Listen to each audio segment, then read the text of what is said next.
Hey everybody, welcome to the Purpose People podcast. I've got George Vernon, health and performance coach with us today. So thanks so much for coming. Thank you very much for having me on. So we had a very brief catch up, about 3-4 weeks ago over Zoom, didn't we? Yeah. And I thought, I've got to get this guy on. And, I just think there's a lot of value that you can bring to the listeners. So people, health and fitness, most people don't realize how health is so important to them until it's gone. We have a health scare, or we have something where we're not functioning the way that we should do, or whatever. And I guess a lot of what you do is about prevention, would you say? Yes. Yeah. So what sort of age do you work with? Is there a particular age demographic you work with, or is it a particular person that you're looking for? So my youngest client is 25. My oldest client is 63. So a 63-year-old CEO. Yep. And I've got everybody in between. So from business owners to founders who have exited their company for 7-8 figures to dentists, medical professionals, and senior leaders. And it's mainly the individual. So people come to me, they want a health and performance result, and that's exactly what I deliver. We unpack that, and then we put the pieces together to allow them to get to where they want to be. So what's the common theme for most people? Because I think everyone wants to be healthy. Yeah. I've got a very cutting daughter. So I talk about, I'm a footballer, and I was and then she go, yeah, Dad, but that's 20 years ago. Yeah. In my head, it was 2 years ago. What's the biggest challenge that people often have? So I put people in one of 3 phases. So you're either in an accelerated weight loss phase where the predominant goal that person has is the weight loss that they want to see to put them into a healthier bracket. Yeah.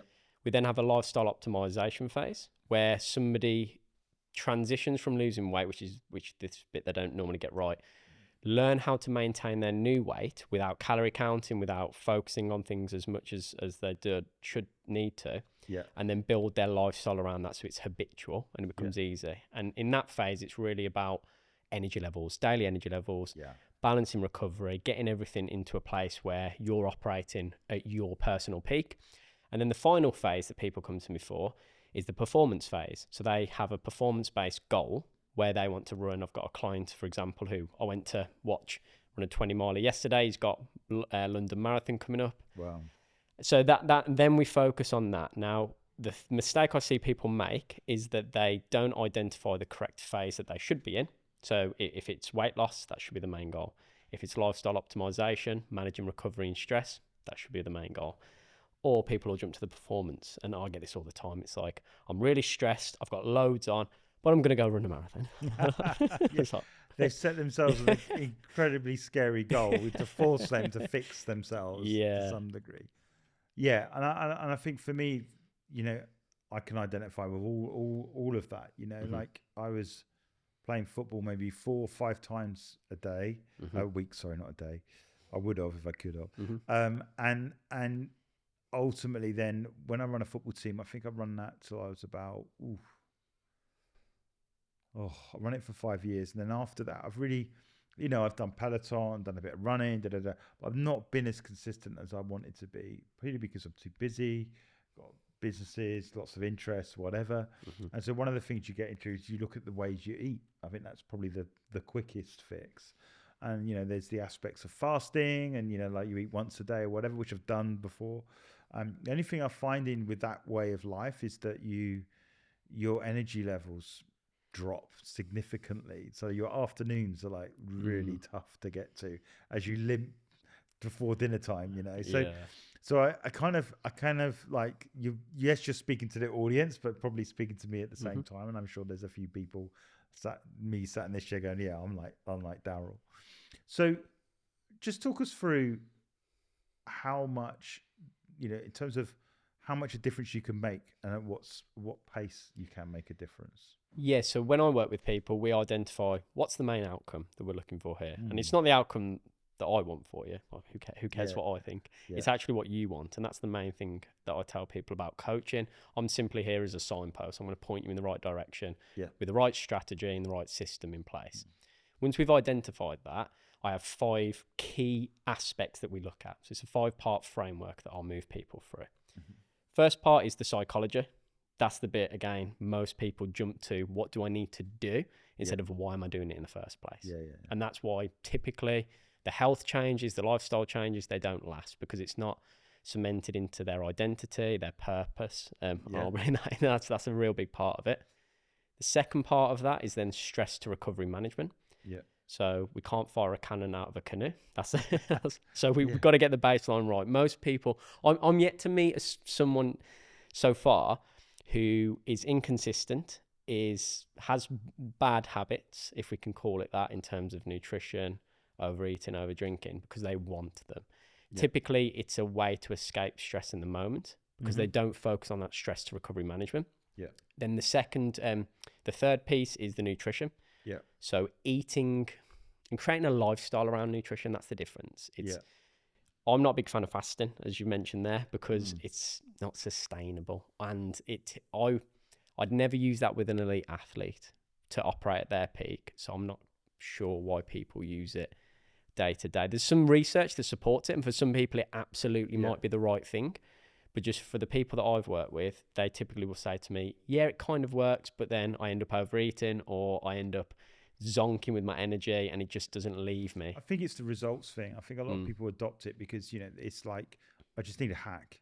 And this one, I can do that. I eat once a day. Oh, it's a pain. But you know what? I think I might be able to try it. And it is tough, but you can do it eventually. You get into a rhythm with it.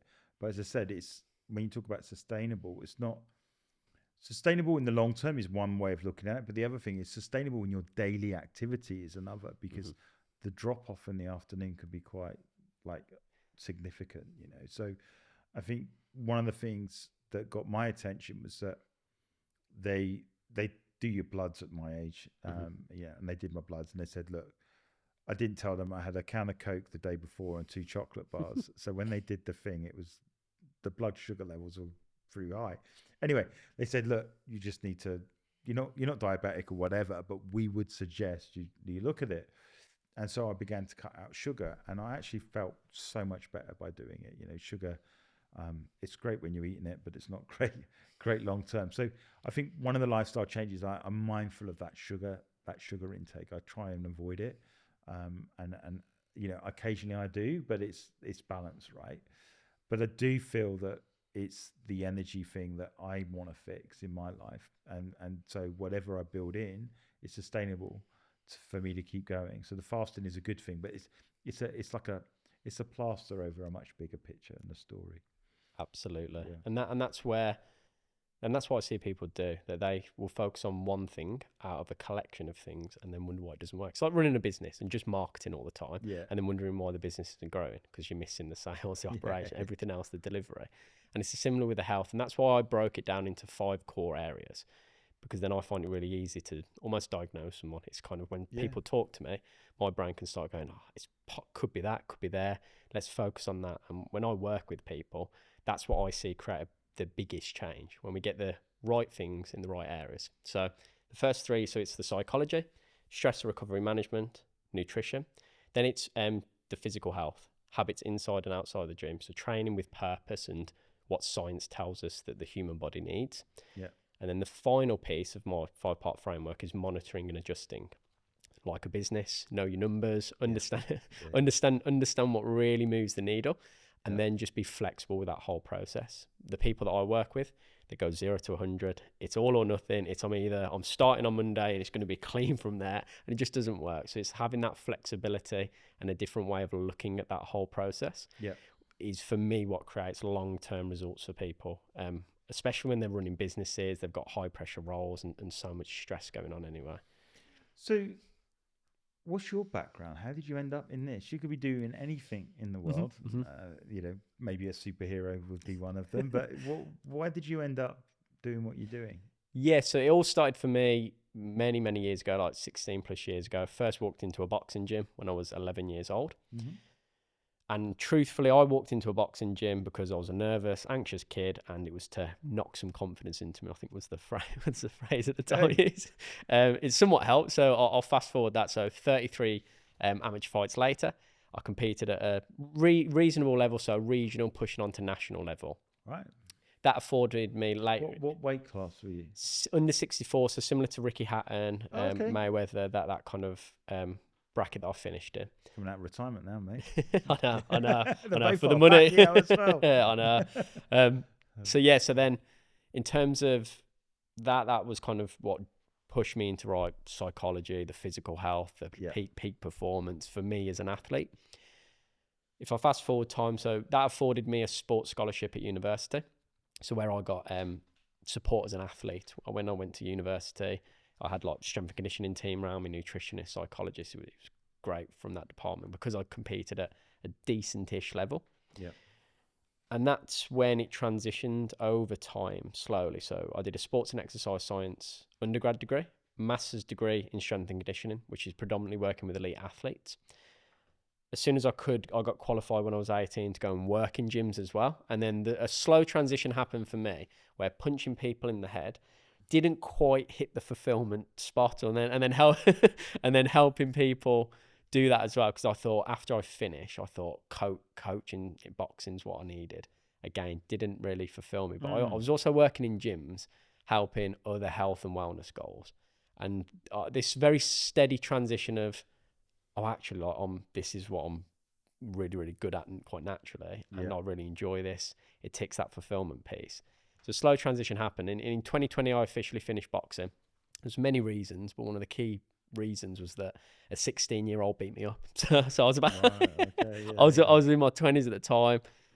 It was a tough spar to say the least. He's gone on now to do, he's boxed on Tyson Fury's undercard. So he was a very good fighter as a 16-year-old.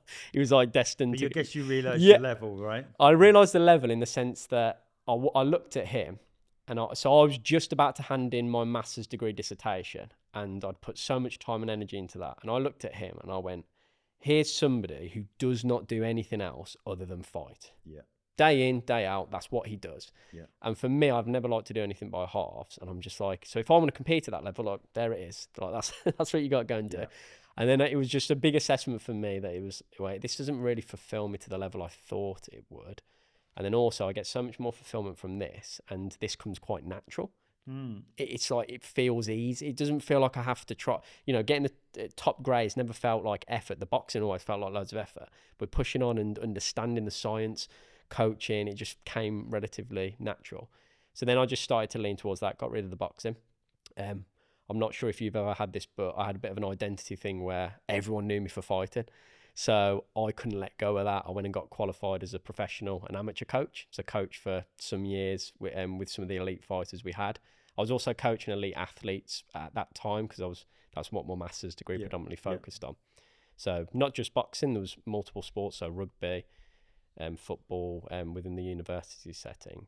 And then from there, again, there was another kind of transition step. So finished the master's degree just before 2020. And then I transitioned into the world of business. So starting and trying to run businesses. The first business idea that I had, which again, it's still a really decent idea, but it was all around educating personal trainers. So me and my brother went in halves on a business. We set up as an education provider where we qualified personal trainers to the professional standards and above the professional standards. So we added additional stuff on there. I was the main tutor and assessor. At that time, I was also coaching on the gym floor, working with fighters, so coaching them to like a high level. They were having professional boxing debuts and all that kind of stuff. I was doing a little bit of what I did now, so which was more the online stuff, really diving into that side of things. And again, business owner listeners will probably resonate with this, but I was kind of juggling loads of different things because they were all shiny-ish objects in the sense that I was like, I love that, I'll do this, I'll do that, I'll do that. Yeah. And I was fortunate enough to have a business mentor who I asked, right, how do I maximize everything that I'm doing? How do I get the most out of this venture, this coaching boxing? And he just like looked at me. I was stood there with my brother at the time actually at an event, and he was just like, you don't? He was like, if you want to probably burn yourself out, if you want to be relatively average at the stage you're at in terms of getting these running, carry on. He said, if you want to be exceptional, you're going to have to pick, and you're going to have to do one thing and just do that very, very well. And I'm very grateful that he gave me that advice at the time. So difficult transitions where We let go of different businesses. I let go of the boxing coaching. And just a little side note on that. So the Fitness by Science company that I had with my brother, like we qualify multiple learners, but there was one particular one. And this taught me a big lesson in business, because we went in there with the right intentions. We went in there to deliver at 100% and to really uplift the standards. Even though that didn't work out how we thought it should have done and how we would have liked it to. There's one particular learner of ours, now he qualified with us, and he's now set up a business himself where he provides the space for disabled children to get the coaching from him that they need to thrive. And I'm just like, we were a very small part of his journey, so there's not much we can take credit for other than that. But it taught me a big lesson in the sense that came out of just having the right intentions, going in at 100% and delivering. So yeah, that was a big lesson I learned in business throughout that. It's an interesting one, because I think, you know, like, I think that is, you know, when you're doing multiple things at pace and whatever else, I think the advice of doing one thing well is a good starting point. Yeah. And I think that you can get to a point where you do one thing well, and then you've got the right team or the right people base where you can start extracting yourself from that and to pursue other interests. And I think that's kind of where I live.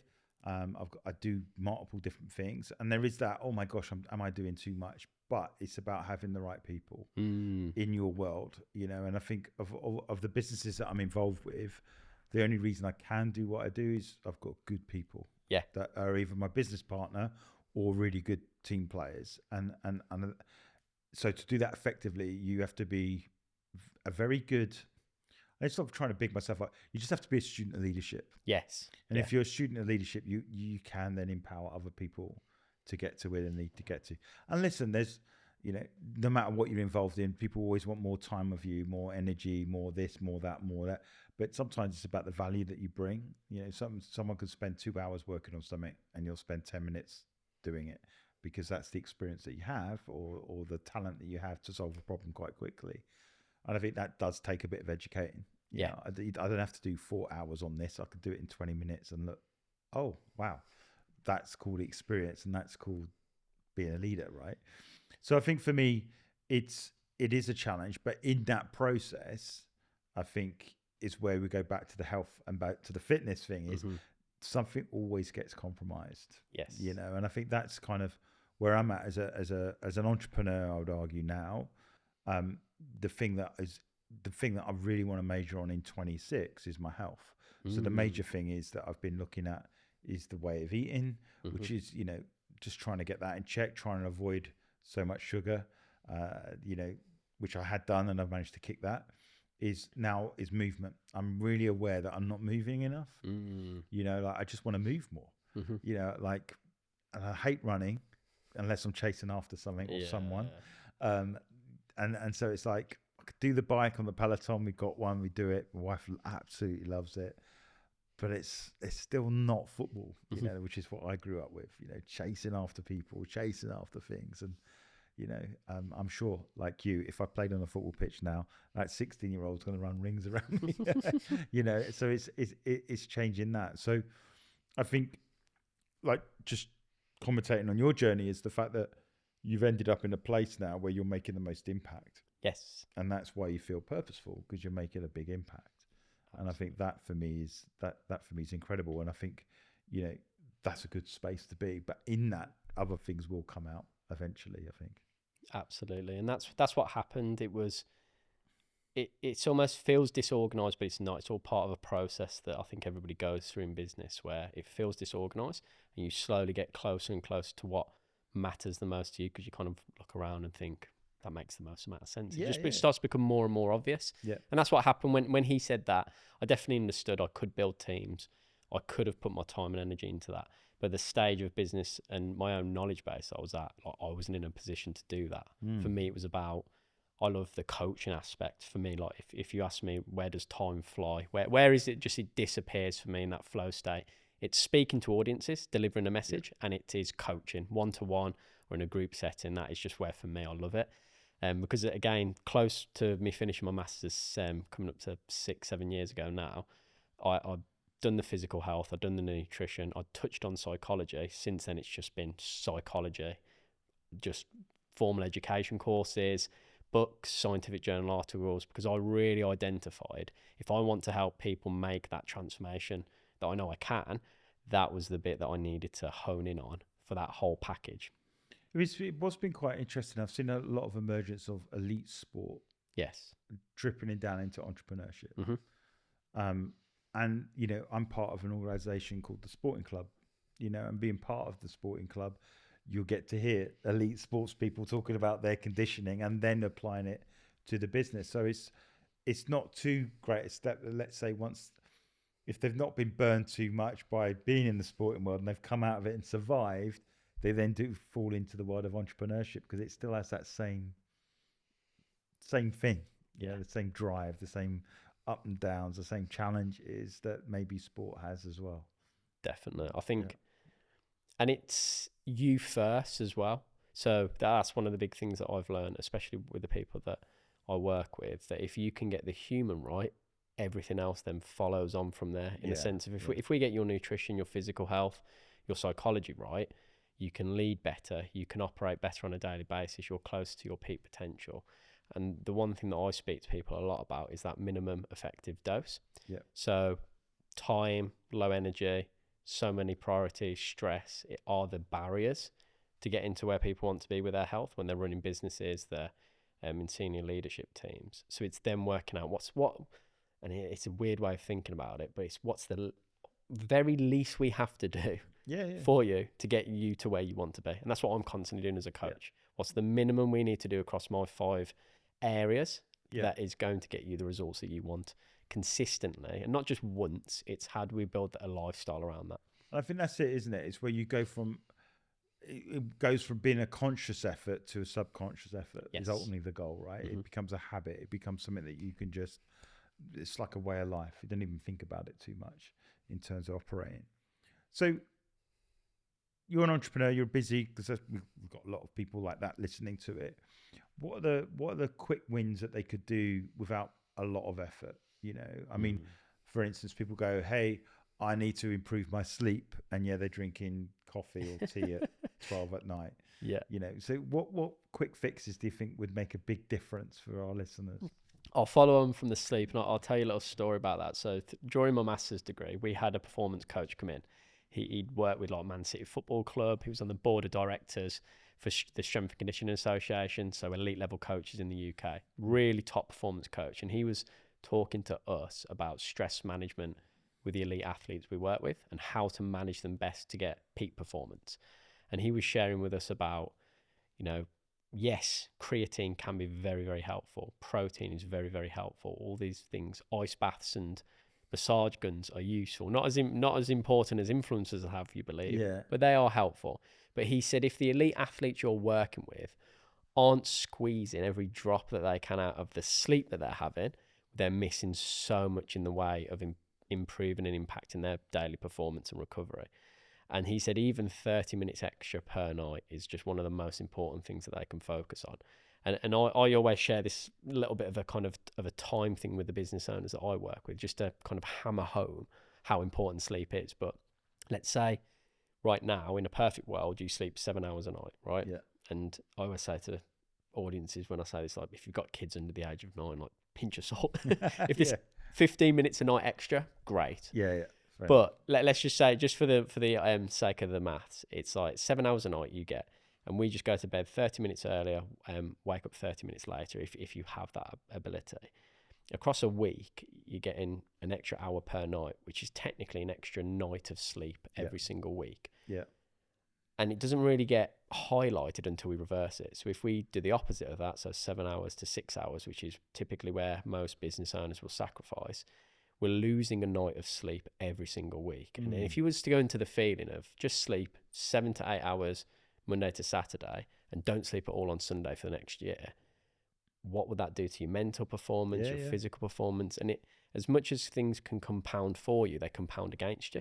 Yeah. So one of the quickest wins that I look at with the people that I work with is sleep. It's how can we impact your sleep, even if we add on 15 minutes. 30 minutes a night over 2 weeks is an extra night of sleep every 2 weeks. It's incredible. And it's just small little changes. And the 4 habits that around sleep that science tells us are the most important of these. So caffeine, you're exactly right. No caffeine after 1 p.m. Yeah. So my daughter's now looking at me I like, know. Dad, I know, but it's tea and I love it. Yeah. Yeah. And if you've obviously had 10 cups of coffee before 1 p.m., it will have a more significant effect. Yeah. So caffeine has a half-life of about 6 to 8 hours, so it stays in your system for a lot longer than you realize. And then, so even if it doesn't feel like it's impacting how quickly you get to sleep, it will impact how deeply you sleep as well. Interesting. Yeah. So again, it shows up. Small little changes like that can make a massive difference. The other thing is, don't eat 3 to 4 hours before you go to sleep. Your body really does not like to sleep if it's still digesting food, and go off to sleep quickly. So that's one of the, like, a really important factor in that. The next is similar routine, Monday to Sunday, as close as you can get it. Obviously, these pieces of advice are optimal, and then you then have to take this optimal advice and trickle it down into how can I actually make it. It's good. It's great. I'm just feeling convicted. I'm not. And that's it. Like, it is, yeah. but these are probably the smallest changes people can make, and that will have the biggest and quickest effect on their energy levels. Then it's looking at a consistent routine, Monday to Sunday. Anyone who's watching this has been jet lagged knows how horrendous. And that's what we do on a very micro level. If we're going to bed, it's called social jet lag. If we're going to bed, 12, 1, 2 o'clock on weekends and then waking up, it's not always something we can avoid, but the more we can avoid that, the better our energy levels on a daily basis are going to be. And then the final thing is a wind down routine, whether it's 30 minutes, an hour before you go to bed, reducing that reactivity, that screen time, all those things that keep us stimulated, and having some silent time, really, really helpful, just to teach the brain that sleep's coming, and just winding the whole body down, and that's going to help sleep as well. And then those are the 4 that, even if we adjust it slightly and it adds 15 minutes, 30 minutes, starts to really compound and make a massive difference. I can see it. I mean, one of the things I heard about, like, mobile phones, there was a lot of talk about the blue light and all that sort of stuff, and then the phones had that switched it to red light. But I was listening to someone who was quite scientific in it, and they actually said that's not the problem. It's the actual dopamine hit you're getting from notifications is more of the problem, not the blue light, green light, or whatever. But so I think I know somebody that literally at night they would literally take all the mobile phones and leave them in the kitchen. Yeah. And I think that is a good thing to do, but I'm not there yet. So I've just bought a book, and I've got a book there, and I'm going, right, I know I don't want to go straight to sleep, so maybe I'll start reading. Yeah. So I bought, I don't read fiction, but I bought a fiction book the other day, and I actually saw it in the cinema. Great film, by the way. Project Hail Mary. Oh, okay. Brilliant. And I did it for that reason. It's like, actually, if I weaned off the screen and just started reading fiction and do that instead, that will probably help me get to sleep more than scrolling or watching something, Yeah, so I'd actually heard of that particular insight into the study around blue lights. It's that whole thing about correlation versus causation. Yeah. And that's massive, because that's where there's a lot of misinterpretations on social media. Yeah. So people don't understand the difference. And I always explain the difference. It's really simple. Correlation is that every time the sun comes out, I put shorts on. But because I put my shorts on, the sun does not come out. That would have been causation. So there's a really simple way of looking at it. And it just helps you start identifying what factors are really driving change for you. And I think you've done that brilliantly, in the sense that you've looked as well, which is something I look at with long-term behavior change, not just removing the device, but what can I replace it with? Because then it becomes sustainable, as opposed to removing something, not understanding that for you, that is actually meeting a psychological need in some way or another. Yeah, it's helped me slow down. Exactly. And if we don't replace it, psychological needs cannot go unmet. Yeah. So you will naturally, and this is what I see people do, when they don't replace in a healthy, sustainable way or have an awareness around it, they will default back to what they were doing before, because that psychological need can't go unmet, and it just spikes stress. That's it. So that's what I'm looking at when with my 5-part framework. I'm trying to really understand that system that person needs to create that change. But sleep, honestly, is one of the biggest things that I see shift. So what would you do? Because I literally grew up in a household that if there's ever a pause in the conversation, another cup of tea was made. Yeah. So there's probably more tea in my body than blood. Yeah. So if I decide to not drink after 1 o'clock, what do you replace that with? Decaf. Decaf. Yeah, I have lots of. So for me, coffee. I absolutely love coffee. Yeah. I try and find, but don't just pick one. It's got to be something that actually tastes good. And do you drink tea from the pot, or are you happy with tea bags? So I used to drink tea. I used to drink tea bag, and then I went tea to the pot. Yeah. And it was it was a Cornish brew, and I drank so much of it, it was even worse. Yeah. Because I was wired on tea. Yeah. So I stopped, and I love it, but it was just not good because I felt like this. So I can't drink coffee because I always get I get migraines with coffee. Yeah. So, and I don't know what it is that even if I drink decaf, it triggers as well. So it's really weird. Yeah, I can drink tea forever. Yeah. But I'm recognizing as I get older, I'm recognizing my sleep now isn't as good as it was. And I know it's to do with tea, but there's that addiction type thing of like, I need it to keep going during the day, but actually that's not going to help you sleep, which will help you keep going during the day. It's like that cycle. Yeah. And I've got to break it. So yeah. Being vulnerable, everyone. Right? But I think you it's a perfect example of something that can be a very minor shift for you that could make a huge difference. Because again, what does the science tell us? If we're not getting enough sleep, even if it's just 30 minutes less, you're under high stress all day in terms of business decision. I'm not saying this is you, but this is a typical person that I speak to. What then happens? The body will crave to escape that stress, and people then blame themselves and go into this judgment of I'm not disciplined, I don't have enough willpower. It's like, no, you're just setting the system up to fail, and your body, you cannot act out of alignment of what you've set that system up to be.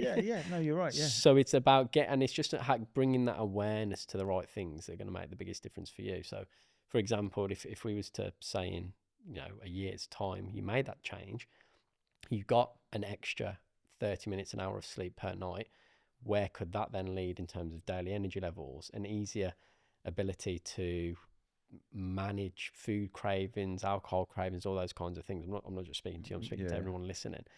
That's the analogy I always share with people is of that plane taking off, and I'm not sure if you've heard of that one. No, so, go. If a plane takes off and it's simply 1 degree off course, it lands in a different city. And that's essentially what you're trying to create. Most people are on autopilot and they're going to land somewhere anyway. So I really encourage people to bring awareness and start proactively making those choices, aligned with what science says, aligned with what is really best for you, to choose the destination you get to. Because these little things that you do on a daily basis is what matter the most. Yeah, I think you're right. I think there's a couple of things there that when you are tired, then you lose the sense of perspective as well. So what I've seen is where you might get someone going, I feel really overwhelmed or whatever else. And the first thing is, well, are you sleeping? And I've used that thing as well. If you went to bed half an hour earlier every night, and they go, but I can't because it's still light, or there's always an excuse. But what I've recognized is that if you are tired, your decision making becomes poorer, but you lose perspective. So like what is healthy stress is no longer healthy because it turns into overwhelm. Yet you have a really good night's sleep, you might be able to go into more intense situations and be fine with it. And it's all to do with sleep. And I've recognized that in my life. If it's I say it's like energy, not woo-woo-wah energy. It's having the energy to do stuff. So, for example, when I was doing the fasting stuff, and then I'm being asked to make decisions at 2-3 o'clock in the afternoon, I wouldn't do it because I know I'm not in the right place to do it.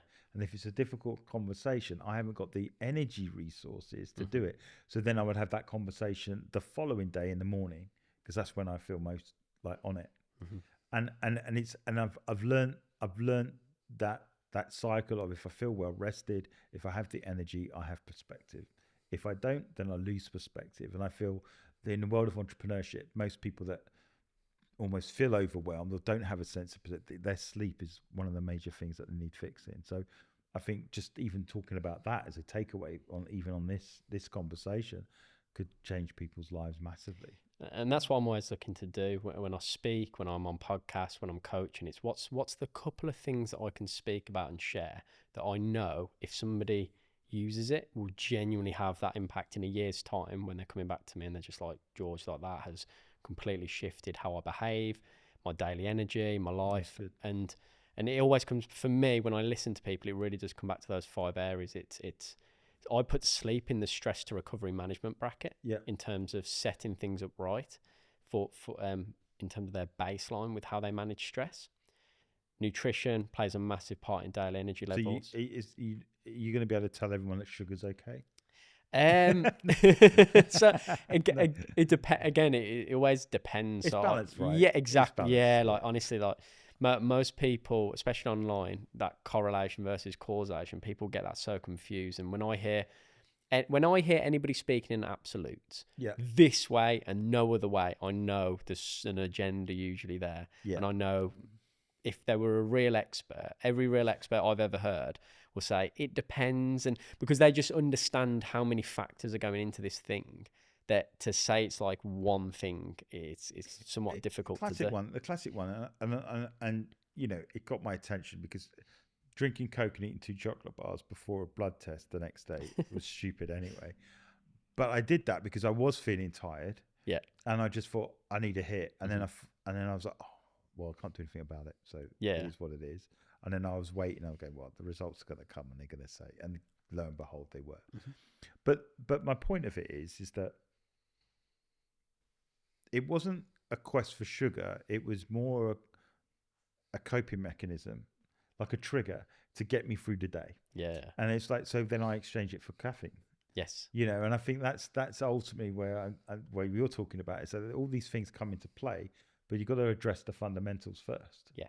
You know, and if you don't, so what you're doing in some degree is you're rewarding bad habits or looking for hacks to sort of get away with, and actually you need to rest better. Actually, you need to take a holiday or spend your time better, or you know, and I think we as humans, like, we say what we want, and then our body almost betrays us because we're trying to do the absolute opposite. Mm-hmm. So it needs people like you to say no. Bring exactly 100%. I couldn't have said that better myself. And that I'll tell you another story. So that same lecture that I spoke about, where that performance coach came in and spoke about sleep. Yeah. The other thing he spoke about was the science of coaching, and he was debating whether it's an art or whether it's a science. And he shared this insight with us that people call things an art when they don't understand how to measure it and model it properly, which it's stuck with me since that day. And he said with the science of coaching, what we're looking for as an elite level coach is what's the one to couple of things that we can identify and pick out for the person that's in front of us that's going to have the largest impact on their life.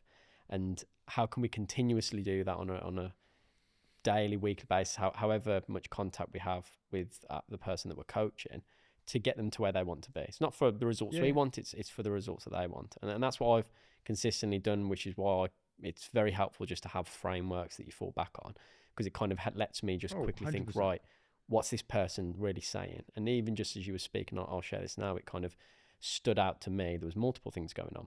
There's limiting beliefs around what you have habituated to now of what you can and can't do. Yeah. There was some baseline stuff around stress to recovery management that just needs addressing, and we need to measure it like we do in business, so we know if it's working or if it's not. Couple of tweaks with the nutrition in terms of where you mentioned fasting. That could be, again, pushing your body's stress to recovery balance to a place that you don't need it to be, which is leading to other kind of habitual ways of managing that stress that you don't really want. The physical side of things you mentioned to me, I'm not moving as much. But my guess would be, based on this conversation, that your version of moving more is quite, because you said Peloton and things like that, I would say probably pushes like... No, it does. Yeah. So if I do a workout on the Peloton, it's normally the 10, 15 minutes intensive rather than going for a walk down the road. Because for me, that's boring, right? Yeah, exactly. Because I'm playing sport.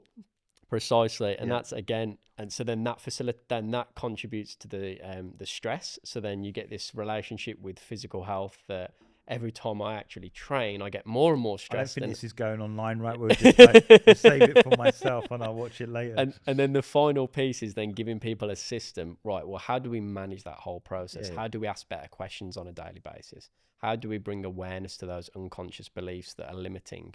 What are the areas that we don't understand that we need to put focus on that's going to create the biggest difference? And that all comes down to, obviously, I was just kind of just going back and forth because it's not. I'm not saying that to you, so I hear that every single day. That is literally the pattern. And I guess hear. that's it. It's like, Yeah, I've got a lot of entrepreneurial friends, yeah, because I'm well networked, and we have these conversations. It's like, oh, what do you do? Oh, well, da, da, da, da. And it's just bad habits, and we've all got bad habits, not because we deliberately want them. It's just because that's our way of getting through the intense demands of whatever we're involved with. And I think for me, what I've recognized as I've got older is that, you know, I wasn't, how do I put it? When I was playing sports intensely, I was working for someone. I wasn't doing it by myself, where like people looking at you to get paid, their wages, da, da, da, da, da. So you got all that added pressure that you didn't have when you were younger. Yeah. So then I remember when I was stressed in business, sport was amazing. It was always that, like, the outlet to go, you know, like, so, you know, let's say we've got a huge deadline and we're all under pressure and we're trying to get this stuff done and whatever. Then I go and play football and I'd love it because you could just take that stress and that pressure out on that. Well, I don't have that anymore. So you kind of like deal with it. You know, you just have to get on with it and brush yourself down. But when we're looking at the network that I'm part of, or the networks that I'm part of, there's a lot of people in that same place. I wouldn't say everybody that I know. There are some people that got it cracked in terms of they're at the gym and that whatever, but maybe they are on Insta or on LinkedIn, but you don't know what's going on behind the scenes. And often we do have, you know, you might have a coach for your mental health, but we're not necessarily having a coach for your physical health. And I think what I've started to realize is that, yes, you need to get your mental health in check and it's good to have a coach or whatever, but physically your body can only keep going for so long under pressure. And it's like you owe it not only to yourself, but to the people that you're serving, so to speak, to put things in place. So at the start of the year, that was like when we were doing what our goals were for the year, it was like, that was one of them. It was like, I need to address health. Yes. Not that, you know, listen, I'm not like down Greg's every day and No.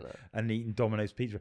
But it's just like I recognize I don't feel as fit and moving, and it's just movement. And I'm like, nah, I just always running at full tilt or whatever, playing sport, and I just miss it. And I just like, you know what, it's got to be my goal.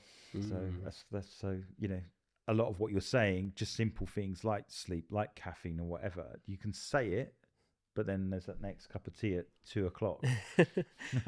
Which is why I like when I help people, and I class myself as a health and performance coach, because it's those, so physical health and nutrition, but the psychology in terms of those coaching one-to-one sessions or in group settings that I have, or when I'm delivering talks for educational insights. That for me is the most important thing. Like, if I can help somebody manage their thoughts, think in a different way about things, challenge limiting beliefs, move them past that, that is worth its weight in gold, because it's not just going to serve you for 3 months. It's going to give you the tools, the foundations for the next 10, 20, 30, 40 years, because you're thinking fundamentally different on a daily basis, managing that thoughts and emotions differently, which just allows you to do everything else. And it's quite funny because it was quite funny. It's like, and I don't think you get to the thing that you need until you start talking about it more. So like, I remember Chris Martin of Coldplay, he was saying he was having a conversation with Bruce Springsteen, and he said, how are you so fit? You know, and he was looking for the hack. And he said, I've eaten 1 meal a day for many, many years, and it works for him. Yes. So it's like, okay, so Chris Martin then has gone to a similar regime. How long it lasts, I don't know. But the point is, it's people are starting to talk about it more. You know, like going, well, okay, how do you do it? How do you do it? And I think for me, fasting works to a point, but I just feel the energy drop is too big. Like I need something. So it's like, well, let me address sleep. That's an easy one. You know, let me address that. So the caffeine thing, I'm gonna have to stop drinking after 1:00.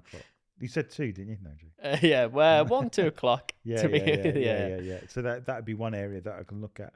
So obviously we looked at sleep because that's the big effect. What do you think? Sort of another biggie that you could make a sizable difference with for people out there. Probably the psychology element of why they're doing it in the first place. And so for me, the association to health that people constantly speak about is I want to look better, I want to run quicker, I want to lift heavier in the gym. But my fundamental definition of health, and I'd be interested to see if you agree or disagree, and I'm happy for you to disagree, is that health isn't how you look, it's not how quick you run, it's not how heavy you lift. Those are byproducts of having your health in the right place. But health at its most fundamental basis is the quality of life and quality of time you have now and how long you get to live at its most fundamental basis, putting aside things that we can't control in the outside world, the things that you can directly influence in your own body. And I'd be interested to see if that's something you agree with. So there was this, somebody said something, I don't know whether it was on a doom scroll session or but it was that where you're at today, in 10 years time, you'll be looking back wishing for that day and that time and that moment. So you can say, well, I feel so fit and unhealthy, but in 10 years time, if you don't change anything, you're going to be even more unhealthy and look back and go, oh, I wish I was as fit and healthy as I was 10 years ago. And what that did for me was it began to sort of like wake me up to, what can I do now? Yes. Not worry about where I was 10 years ago. Yeah. Because ultimately, I'm never going to play football to the amount of time, effort, and whatever I used to. That's just not going to happen. My phase of life is different. I can't spend all day playing football, and I can't play not to win. So there's that, it's like train in the morning, then go and play the game, and then break down the tactics afterwards. I don't have that time. But what I can do is actually be better today. And I think that, so for me, health is having the ability, or health is about choosing what's right for now and doing it. I think that's the thing for me, that health is choosing to do the right thing and then just doing it. Whereas I think, if you're not, health can be taken away from you where you can't choose because of the bad practices, the bad habits or whatever. And then that's a whole different conversation, right? So I think the fact that I can make that choice now, but my thing is now follow through. I need to be able to do it. So if you ask me what health is, I think it's the ability to choose and the ability to follow through. And then for me, then that directly influences your quality of experience and fundamentally how long that experience is, taking outside factors we can't control in the external environment. Because that's what we can influence. We can influence the food we eat, what we focus on a daily basis, the exercises we choose to do, the habits that we choose to build. Again, putting aside things that we can't factor into that. And I think when we start to think of health as that, as you've just described it, as I've kind of elaborated in terms of how I see it, it becomes very difficult to not always have health as a priority. So I'll speak to some people like, health's not my priority. I'm like what is what is a bigger, because everything you're doing is downstream from this state of your physical and mental health. So it's almost like, how can taking care of that first not be one of the things that you're thinking about? And I go back to that story about that coach that came in and he completely shifted how I saw coaching. It's like, it's called first principles reasoning, which I'm sure you're familiar with. It's like, what's the fundamental thing here that we can impact? So that's really at the foundation that's going to have the biggest downstream effect. And for me, when I work with people, the results that I see is that we change their physical and mental state, we change their daily habits, and all of a sudden, gosh, I've got so much more energy when I come home and I'm operating it. I can make bigger decisions, better decisions. That extra hour a day that's given me is, for people I work with, earns them God knows how much money in the 5, 10, 20 years moving forward. It's two things. It's the ability to have clarity and confidence. And I think if you're not feeling physically fit and healthy, then that damages your confidence first and foremost. And then the physical outworking of that, or mental outworking of that, is you're foggy. And your body's perpetually like this. So you're not clear. You don't have the clarity that you need to make decisions because actually you're surviving. That's exactly it. You go into that short-term survival mode, which short-term survival mode, any means to escape, which is why which is why people then lean towards the unhealthy long-term habits, and it becomes so hard to think long-term, not only in business with decision making and just having that clarity of mind where you don't feel you're in that kind of anxious, stressed out state, but with your own personal health and your own kind of personal decisions. And that's why when I'm working with people, I really try and highlight this importance, because it's not only going to make them more money, yeah, but it's also going to completely shift their experience of life, experience of their day-to-day happiness, essentially. yeah. And I think that's it. I mean, you know, I've had a few like people within our sort of friendship groups and stuff like that that've had major health issues, and I think that's probably why it's coming more to the fore now, because it's like, well, I'm not there and I'm nowhere near it at the moment, but I need to start looking at it as taking it a little bit more seriously. You know, improve my sleep, maybe drink a bit more water, although I hate water. It's a strange one. Squash, I'd go for Yeah, this. yeah. Yeah, just squat. Like make it as like, and that's where like find somewhere in the middle. So, the easy one around fluid intake is ask ChatGPT, how much should I drink for my age, my body weight, and my height? Yeah. How should I split that up in the day? And just get yourself a big litre bottle, Yeah. and then just have that. Do you know what I mean? Like, because in your head it just breaks it down really That's easy. it. It's Yeah, a yeah, litre yeah. before then. It's simplifying as much as possible. And I say to people, and they're like, "Oh, should I not drink water?" I was like, "Well, if you don't like it, you're not going to do it in a year's time. Like, probably not. Like, just have something that you taste Yeah, decent, yeah. and find like the middle ground for you that you know you're going to stick to." And I think that's it. And it's challenging those extremes as well. Yeah. Like, you know, it's again the extremes of it's all in or not. You know, it's like, well, no, can't you just like turn the dial slowly? Well, yeah, you can actually, and I'll give you permission to do that. But it's almost like, well, no, but then I won't get the results I want. Yeah, but sustainable results is what we're after, not peaks and troughs. You know? Absolutely. And it's a distortion of reality that cognitive behavioral therapy looks at. So that in terms of that, if it's not perfect, it's just not good enough at all. I'm not going to do it. Yeah. So it's then, again, I go back to the psychology element of what I do. It's then just listening. I don't really listen to what people say. I listen to what they mean underneath what they're saying. Yeah. And then it's then bridging the gap between, well, this is a strategy you need. Psychologically, like these are things to bring some awareness to ask questions around and just guide them in terms of what I think that's it. I think want. I would say one of the things that, you know, I've done a lot of work on over the years is being self-aware. Yes. So I am aware of where my faults are, or where that, you know, won't do that, or I just say, oh, there's no way I'm going to do that. Not because I don't want to do it. I just know me. Yeah. And then it's like someone going, well, yeah, but you could do this, or you could try it that way, or whatever, and that's great. And I think, you know, you've hit upon, I would say, what most business people. If you were in a room and an entrepreneur full of entrepreneurs said, how many of you had a good night's sleep tonight? I'm telling you now, it'd be like 10% of the people there would put their hand up and say, yes, I did. Yeah. Most people, their sleep's interrupted. Yeah. They've gone to bed late. They've got up early, and they've been doing it for ages. Yeah. And I think those are the sorts of things that, you know, that need fixing and can be fixed if you've got the right knowledge, the right insight, the right people around you. And I think, you know, that's why like having someone like yourself on this podcast is people are listening going, oh yeah, I could do that. I could stop drinking tea at 1 o'clock. I'll be morning 101. but they will, and then maybe I'll do that for 2 weeks and go, oh my gosh, George was right. Look at this. It's like, you know.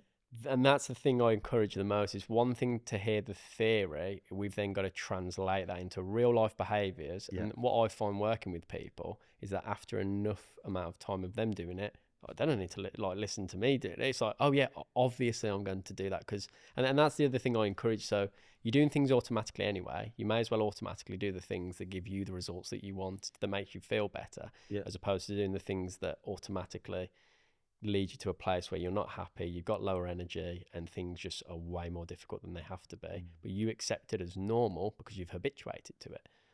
Yeah. And I think that's it. I think that it's understanding the patterns in your life, and if you want to make a change, you've got to break the pattern and create a new one. Absolutely. You know, and I think that's the thing, is that, you know, life is lived with principles and patterns, and, you know, some of the principles you live in by aren't necessarily going to produce good things. So you've got to break those and implement the framework necessarily to then produce a different result. And if you're good at sticking to a bad one, then you should be pretty good at sticking to a good one if you know what the benefits are from it. You know? Oh, absolutely. That's the thing. So you do it naturally anyway, and this is how again, one of the things that I'll speak about to try and move people in the right direction. You are doing things right now that cause you dissatisfaction, unhappiness, and you Yeah. do it automatically and you've habituated to that.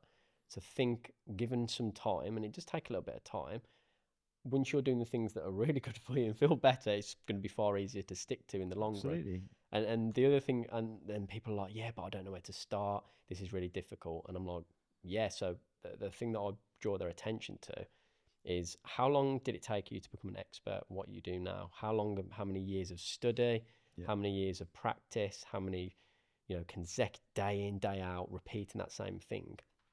And you could say that human health is arguably one of the most complex things we know of in the universe, if, Yeah. given our current knowledge base. So to master your health, it's going to take some attention, some time. I would say you can work with somebody like me. I provide tons of free resources and everything to help people. This podcast is one to get there, but you're going to have to place some awareness and attention to your health, to better management strategies. But most people don't do it. They want, exactly as you said, results like that. Yeah. I want it done yesterday. So if I don't do this, I'm going to be sleeping like 12 hours a night. Yeah. Well, maybe not. You're gonna have to spend time working some of that caffeine out your system. Exactly. And you're gonna have to learn to move, and then you're gonna have to learn to recover from moving. Exactly. All that sort of stuff. And then it just becomes a case of, is it worth prioritizing? And I go back to the psychology of, why do you want to do it in the first place? Yeah, and if you're clear on that, of course it's worth prioritizing. And people, I'll joke with some of the dentists that I work with as an example. It's like, if I wanted to do what you do, could I learn that off YouTube? Could I learn that off TikToks? And they're like, no. I was like, well, why do you think you're going to master your health from influencers who you have no idea how qualified they are? Yep. Or if they've literally just heard somebody down the gym and they're just repeating what they've heard, whether it's good or not. No. And I think that, and I think that's absolutely valid. And I think, like, you go back to that elite performance. If you want to be an elite performer in your business, then you need someone that's trained and studied and good at it. And I think in business, you don't just hire someone, that's got an interest in web design. You hire someone that can actually build them and knows code and that sort of stuff, or even AI. But the point of it is that they studied it, they're trained, they understand the principles behind it, and they're good at what they do. And I think as you progress in business, you need people. You're not going to be an expert in every area, but you need to find experts in every area to help you get to where you need to get to. Yeah, and it comes back to that elite sport. That's exactly what they had, and that's how I see it now. You have a nutritionist, you have your psychologist, you have everything to allow you to perform at your peak. In business, you have to have the experts in each different area, whether it's marketing, whether it's sales, and that's how you build a phenomenal team, phenomenal business, and that's the same principles that I've kind of governed myself by when I'm coaching. What are those key things that person needs to focus on? And for me, it comes easy because I'm obsessed by it. I just love it. That's like what I enjoy. So studying this kind of stuff for me feels effortless. Like if you ask me, go and read this book, I was like, yeah, no problem. So going back to what we're saying here is that, the individuals are looking to live a life that, essentially gets them to where they get to, but they're unwilling to build a team around them. And I think it's, as an entrepreneur and a business owner, you have an accountant to your finances. Yeah. You might have a coach to get your mindset right, so to speak. But I think if you're going to sustain the long term, you need a coach that can help you with your nutrition and your food and that sort of stuff. And that's often the one thing that gets neglected. And I'll probably put myself into that category of mindset as well, to be fair. Yeah, okay. So that's probably what I do. Which comes from elite performance, right? Yeah. Yeah, and that's what I do. More of my time spent now is really around mindset. It's around helping people understand themselves so they can operate at their peak. Yeah. And with that, I then, because I've got such a varied background, I'd say psychology for the past 6 years is what I've mainly focused on in terms of creating transformation on the level of thinking. And then everything else gets facilitated just because of the experience I've had, which is more the physical health and nutrition, then starts to fall into place as a result. And I think you can have different coaches. Mindset can be applied in different ways. You need business. Even in business, you'll have majority of it's like mindset in terms of how they're thinking about the problems. Yeah, I mean, even if I'll give you an example. So, there are people that can educate you and treat you mindset around team building, right? Yeah. But then there's the same about innovation. It could be a different thing completely. And for me, I was talking to a company this morning that they've built a huge platform with code and the code base, and now they're looking to do other tools, for example. And I'm now introducing them to the world of AI and saying, well, you know, the build can be quick. If you understand the principles, you could build quicker than you ever could without breaking some of the existing infrastructure you already have. And it's like, oh, wow, okay. That's me coaching him from a tech perspective, but he's not going to be listening to me when it's growing a huge business of which he's built, because he's done it, you know, and he's probably talking to people that are on the other side of him to get him to where he needs to get to. So I think for me, there's mentoring, there's coaching, and I think you need people that can show you how you've done it to get to where you get to, but there's the coaches that ask the right kind of questions. And I think what comes across quite clearly with yourself is you ask the right kind of questions of, well, how did you come to that decision? Why are you doing it? Why are you drinking, or why are you drinking tea to this amount of time? Because that's a symptom to reaching for the caffeine as opposed to not to the caffeine and stuff like that. So it's great. So George, you know, there's a lot impact, you know, like you've brought out today about that. So what does the future look like for you as an individual? Do you see you building a team of Georges around you, or are you going to be the man and like the Tony Robbins? How do you see the future? It's such a great question, and it's one that I ask myself on a daily basis, and I don't have an answer to it. So my original business, that fitness education business, I went in with the idea to create loads of me's, to create the education around that. With AI and how everything's going, I know the two things that I know for certain are that I absolutely love coaching, and I love delivering those results and seeing people completely shift how they think, how they behave on a daily basis, and just how their health operates, how much more money that helps them make, how much more energy and just life that they get from that, and how much they enjoy that. And then I love speaking as well, in terms of in front of audiences, and then distilling my frameworks down and giving that to people, and then just hearing the thank yous after like that little thing, and whether it's 6 months on, 12 months on. So I know that for certain.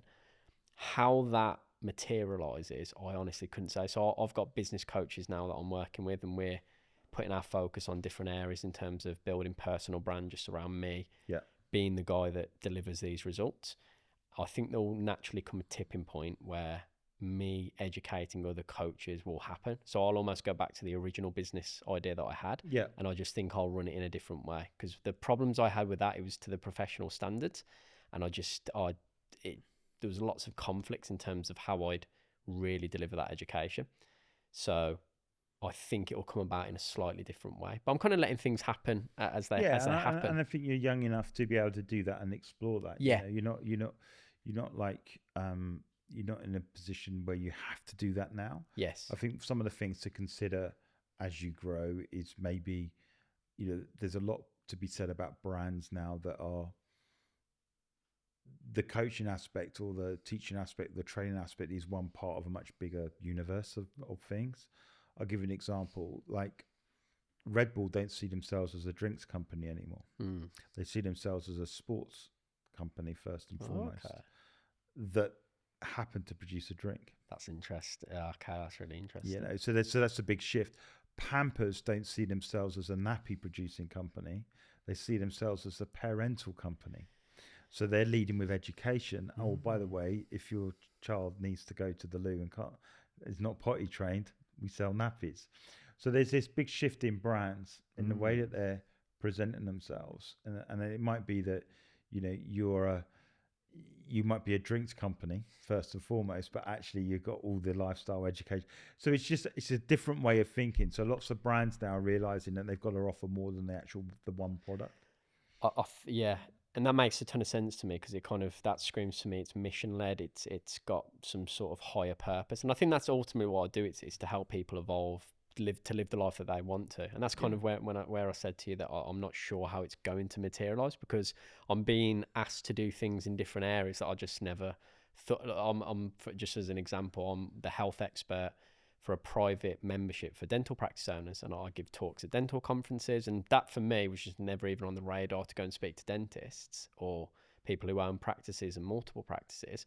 But that's kind of come about, and it just completely aligns with the mission and the purpose of what I'm trying to help people achieve. So it just makes tons of sense. So but you might I'm not saying you have to go with any of this, but you might be known for someone that change that brings organizational change. And then what does that look like? Well, health is obviously one of the things. Yeah. The mindset is another one of those things. So you're a change. You're a catalyst for organizational change first and foremost, and you have fundamental pillars that make that happen.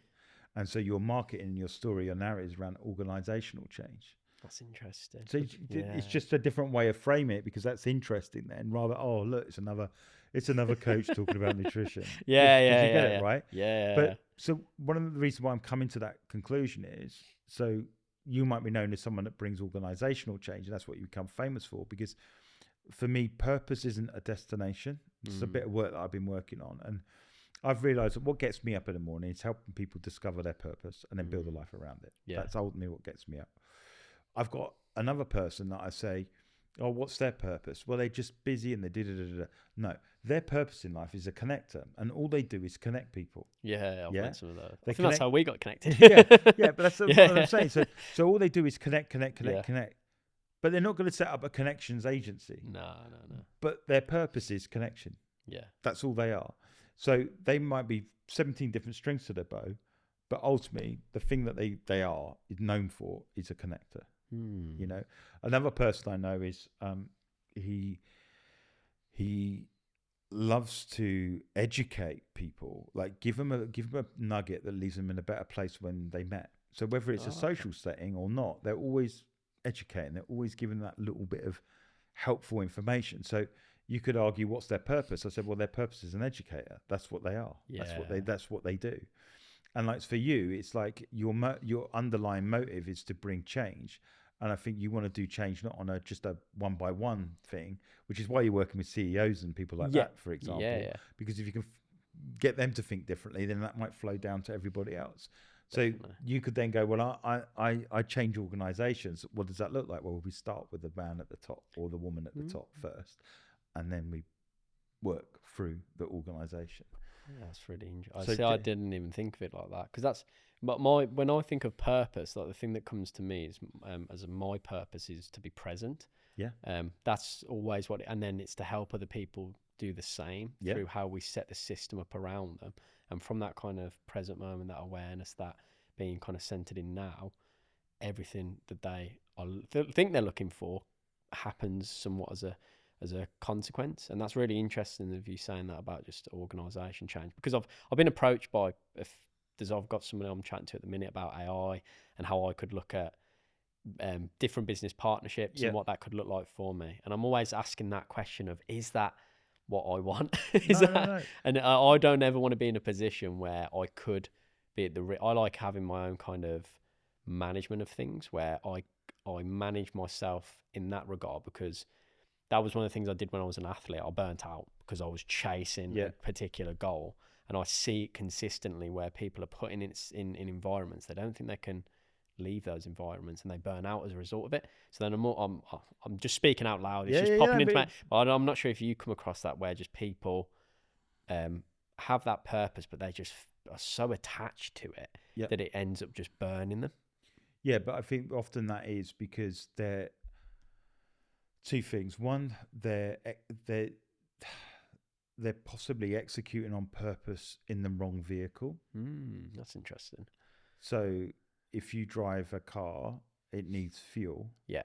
But there comes a point where a car with those wheels, with that engine and that makeup, is not going to survive where you want to take it. So for example, if you've created an operation, or your purpose is, I don't know, fairly simple. Let's say it's empowering women. Let's just say it's empowering women. And then somehow in empowering women, mainly the women are mothers, professionals, doing really well. So a lot of the pillars in their life are in place, and all you're doing is taking them from one place to another, right? Yeah. And the consistent thing is they normally got it all together. It's just more about giving them the right tools. Then driving in a normal car is absolutely fine. You'll help to get them there, and no problem. And you might give them a few more tools that turn that car to a faster car or a cabriolet or whatever it may be. But if that person then ends up working with, say, an ex-addict and another ex-addict and another ex-addict, that's the wrong vehicle. They need off-roader. Yes. Because there's going to be more dings and more bats, and there's going to be more ups and downs and more that. And so what they find is, because maybe the ex-addict lady decided to pay them £10,000 as opposed to £5,000, and they've lent into that as a monetary decision, I think it's a give back. They then are moving into delivering and helping people in the wrong vehicle. That's interesting, and that's culture, isn't it? That could be culture. That could be the business setup. That could be how they get how they're allowed to delegate, or how. That's really interesting, because I've seen that makes a lot of sense to me, just from a. So you do it. So it's in the wrong vehicle. So another thing could be that when they started their coaching, not coaching, let's say their training business, and the training business is always in person. Yeah. And now they've got like 4 kids. They're married, which they wouldn't when they started, and now they're having to travel further and farther. And all of a sudden, they're still charging the same rates they were charging 10 years ago, because that's always what they wanted to do, rather than saying, no, let's look at your vehicle and let's say, well, actually what you need is you need an online offering and an offline offering. And the offline offering, you charge a premium because you're present. Yes. But the online offering, I mean, more people, more reach, but they pay a lower ticket. That way you're influencing them. And then maybe you set a supplementary thing where they meet you on a one-on-one on a Zoom call, saves you traveling all around the world. So they're doing the same job, but changing the vehicle. Does that make sense? It makes a ton of sense, because I hear this in health. Like, even use your example. So like the vehicle for your health was football, and that was giving you something. Yeah. And now you're trying to maybe use similar aspects of that vehicle, which doesn't fit the style of things now, which is where that needs to. That makes tons of sense. So for instance, one of the things I really love is leadership, right? Yeah. So I was playing football, loved it, really enjoyed it. Where's the best place to employ leadership skills if you're building something from scratch? So I'm building something from scratch. I've got a very small team of maybe 2 or 3 people. So I run a football team. Now I'm dealing with 18 people. Yeah. And I'm having to learn all the tough leadership lessons, dropping people, switching people, whatever. So I'm getting a buzz from that. Eventually I stopped the football team because it just took too much time and we couldn't not but win. Yeah. And it was just taking so much. And we did, but it took a lot of time. So we got rid of it. My team began to grow. And so that leadership skills then began to fit into the vehicle that I'm running on. So it's like me running a football team, even though I'm not running a football team working in multiple businesses. You know, so I still got that same buzz, and because I'm a student of leadership, I'm able to apply those different things. So I do get the buzz out of it, but what I'm not getting is the fitness aspect. So that's what I've got to figure out, and that's why you're here and we're talking and stuff.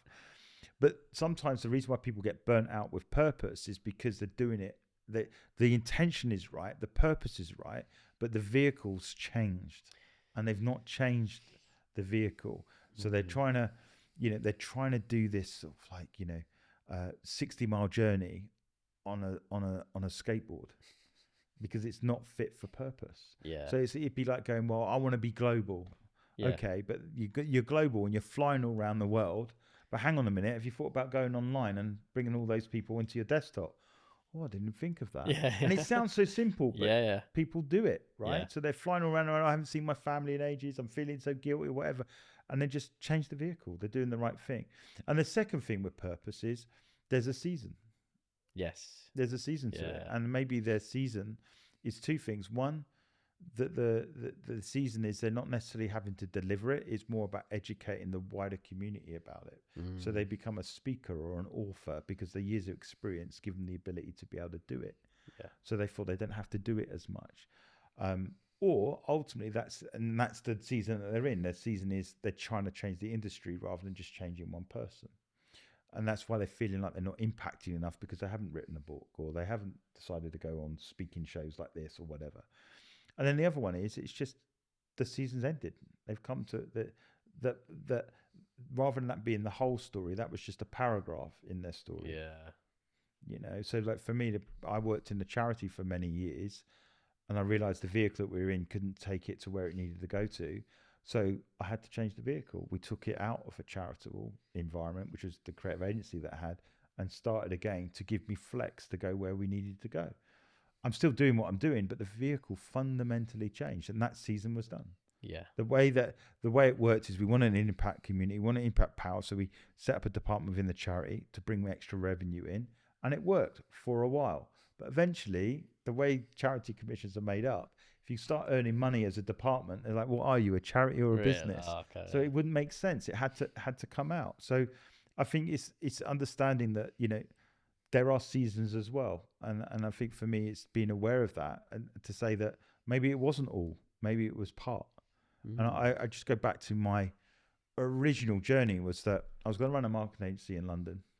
I was going to sign papers to own it with 4 other people. And I realized that some of the clients we were working on were like cigarette and alcohol companies. And when I was putting my name towards it, I'm like, this is not a legacy that I want to build. Now, when I came out of it, so eventually, long story short, quit. I didn't go through with it. Yeah. I went on this journey where I did mission work and all that wonderful stuff. And I realized that it wasn't my skills, talents, and abilities are wrong. It's the way I was applying them Makes sense. wrong. But in doing so, I realized I wasn't just an art director. I was an author. I'm a podcaster. I'm an entrepreneur. And so sometimes that thing that you feel is the one thing that you can do, you begin to find that there are other things, but they don't detract from the original thing. They just complement. Yeah. And so like with yourself, you said, well, I've done it one way, but it didn't work. Hold that. Yeah. Hold that. Yeah. Because in 10 years' time, you may come back. And a lot of that experience, now is the time and now is the season to do all the other stuff. Yeah. So it's not wasted knowledge. No. It's just to put it on the shelf. You've learned, build the other pillars, and all of a sudden you might end up back there, but with all the infrastructure that you didn't have from the first time. And that's what I find so interesting, because somebody asked me in terms of where that same question, where do you want to go? And I kind of always like, I don't know, who knows? So like, it's kind of fun. I find it really fun because I just like, before I used to think, oh, it's got to go this way. And now I'm just a little bit like, oh, well, as long as I keep focusing on helping, adding value, educating, and just all that kind of stuff, things just keep happening and coming to me. Someone said this one statement. It said, find the one thing that you have make the greatest impact with. Yeah. And then look at 10 different vehicles to make that happen. Okay. Rather than try and find 10 different things. That's interesting, actually. Yeah. And I think that's it. I think I've definitely found that one thing. Yeah. And it's around everything that I do now. It's now I'm getting opportunities to speak about it, and I'm coming into contact with people who are looking at AI and all these things, and I'm finding naturally, like my coaching, I love doing that on a one-to-one basis. And what I'm finding with the one-to-one, I'm creating those results for people. Yeah. And that is just adding to this toolkit of, oh, I've dealt with that.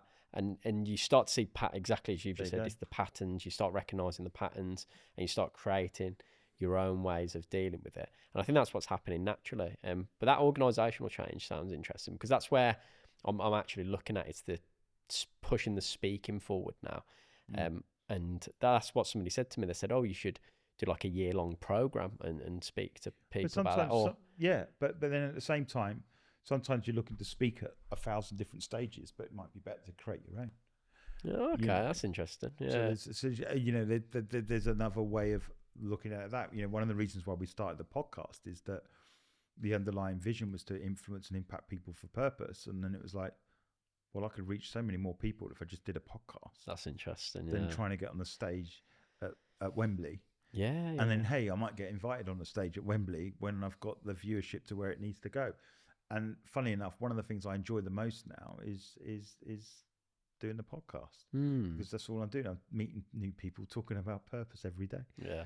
So, yeah, a lot there to unpack for our listeners. But listen, how does someone get in touch with you and reach out and connect with you? Yeah, so LinkedIn, just search George Vernon. I'm on Instagram as George Vernon _ Facebook George Vernon, TikTok, YouTube, pretty much everywhere. Yeah. Reach out. One of the things that I'm getting people to do at the minute, so I spoke about my 5-part framework. Yeah. I have a health phase assessment that you can do. Yeah. Because the biggest problem as well, they'll hear this and it's like, well, what do I need to do next?